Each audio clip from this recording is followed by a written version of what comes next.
So the third question was, why does thought lead us toward meaning through struggle? So I think that our thought process basically creates the fundamental building blocks for how it is that we orient and govern our behavior and actions within the social world. However, that's demonstrated interpersonally given each individual and their own proclivities. But thought itself is just something that we utilize in our own cognition and consciousness to ascertain our goals and wants and desires and such. But the fundamental or seminal cosmic uh, order, and I don't mean to become very mystical or supernatural about any of the concepts that we're discussing in terms of our thought process and mind frame and the structure that that creates in terms of our viewing of the world and orientation and instantiation uh, in relationship to other people and things as well. But thought leads to things that are difficult because difficult things have the depth of worthiness towards them. And so, what we realize as human beings is that you can utilize sacrifice uh, in the present for the future. Just giving up your immediate pleasures and desires right now for delayed gratification in the future, and that has some parallels with maturity as an individual and how it is that you organize your psyche and the manner in which your orientation progresses throughout the social landscape.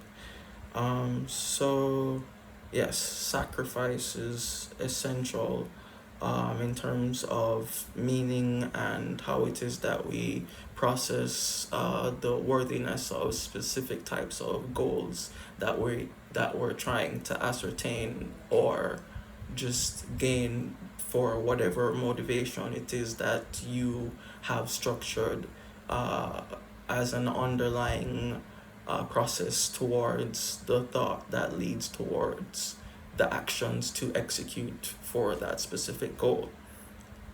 So it does lead to, it does have a part to play in identity formation as well, in terms of how it is that people learn from themselves, from the mistakes that they've had and the experiences in terms of interaction and data that's received from other individuals interpersonally or in a more structured manner, such as a talk or a conversation, depending on the intellectual depth that's taking place with the experience or endeavor in itself. So, is. Uh, identity formation does present some um, some relationship with uh, the thought process of meaning through struggle, essentially. Um, but it's a lot of other factors go into how it is that you process these types of um, adversity. And that's basically what we're looking at, identity formation through adversity. So people, different individuals will structure their psyche given certain types of trauma or adversity differently from others. They could process the event in a less traumatic way or some degree of trauma that would be associated with a specific type of adversity, given that you could possibly measure in some type of scale or um, scale or scale or uh, magnitude uh, of the adversity in itself. So yes, um, I believe that would be all for that question. Question three. So question four now says, how does repeated thought ultimately create identity?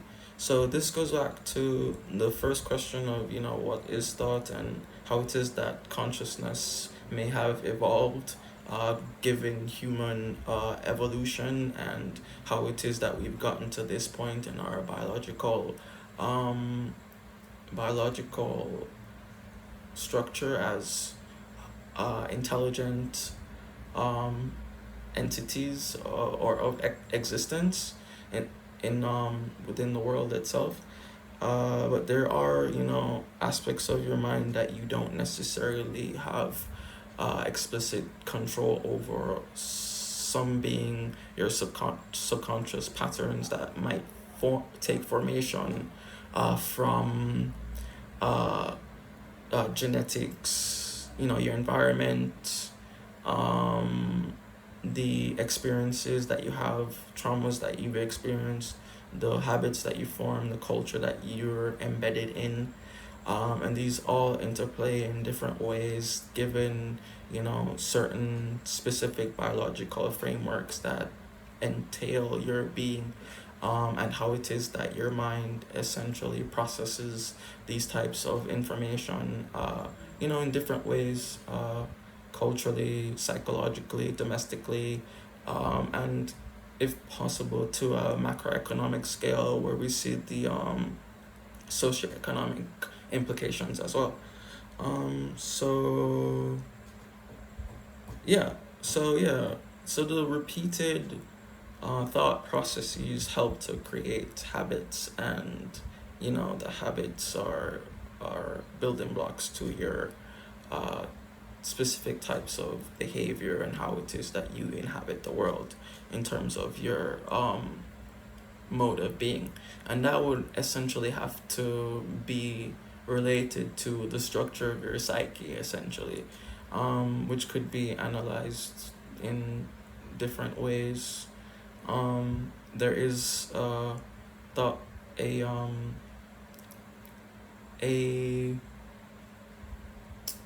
idea or conceptualization of, the immediate environment being parallel or uh, analogous to the structure of the psyche in itself.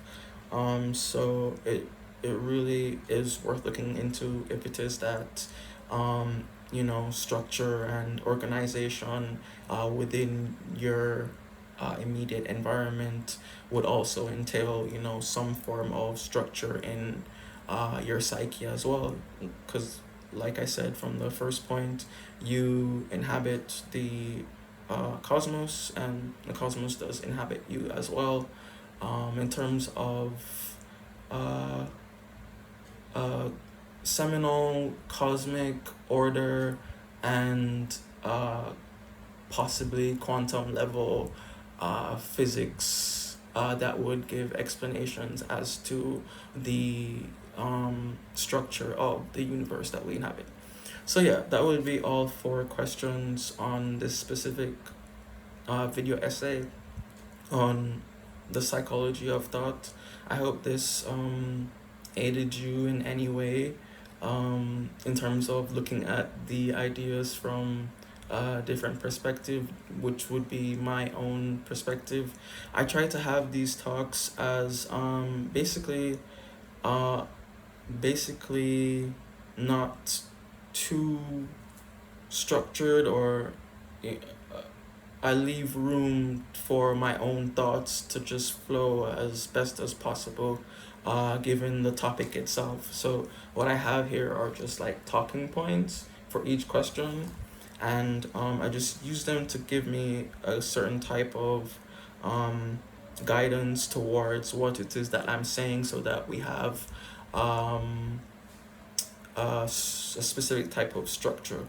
I had mentioned the video essay structure, so this would possibly be included within the conclusion of the video itself. And